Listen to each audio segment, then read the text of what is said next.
Snowball. Snowball എന്ന വാക്ക് നിങ്ങൾക്കറിയാൻ മതി. Snow കൊണ്ടുണ്ടാക്കുന്ന ബോളാണ് സ്നോബോൾ. എന്നാൽ ഇതിൻ്റെ വേർബിന് മറ്റൊരർത്ഥമാണുള്ളത്. അതാണ് ഇന്ന് നമ്മൾ പഠിക്കാൻ പോകുന്നത്. റെഡിയല്ലേ?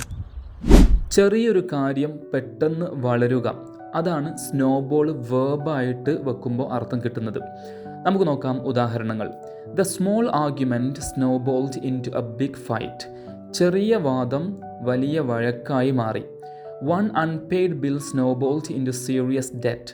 ഒരു അടച്ചിട്ടില്ലാത്ത ബിൽ വലിയ കടമായി മാറി. ആദ്യം ഒരു ഒറ്റ ബില്ലായിരുന്നു, അത് അടച്ചില്ല. പിന്നീട് അങ്ങനെ തുടരെ അടക്കാതെ നിന്നു. അത് വലിയ കടമായിട്ട് പിന്നീട് മാറി. His YouTube channel started small but snowballed quickly. അവൻ്റെ യൂട്യൂബ് ചാനൽ ചെറുതായിരുന്നു, പക്ഷെ വേഗത്തിൽ വളർന്നു. One mistake snowballed in many മെനി പ്രോബ്ലംസ്. ഒരു മിസ്റ്റേക്ക് പല പ്രശ്നങ്ങളായിട്ട് വളർന്നു. സോ സ്നോബോൾ എന്നുള്ളത് വേർബായിട്ട് ഉപയോഗിക്കുമ്പോൾ അടിപൊളി ഒരു അർത്ഥമാണ് ഇത്. ഡേ ടു ഡേ കമ്മ്യൂണിക്കേഷനിൽ നിങ്ങൾ യൂസ് ചെയ്യാൻ ശ്രമിക്കുക. ഒരുപാട് സെൻറ്റൻസുകൾ ഉപയോഗിക്കുക, അത് പ്രാക്ടീസ് ചെയ്യുക. So thank you so much. By.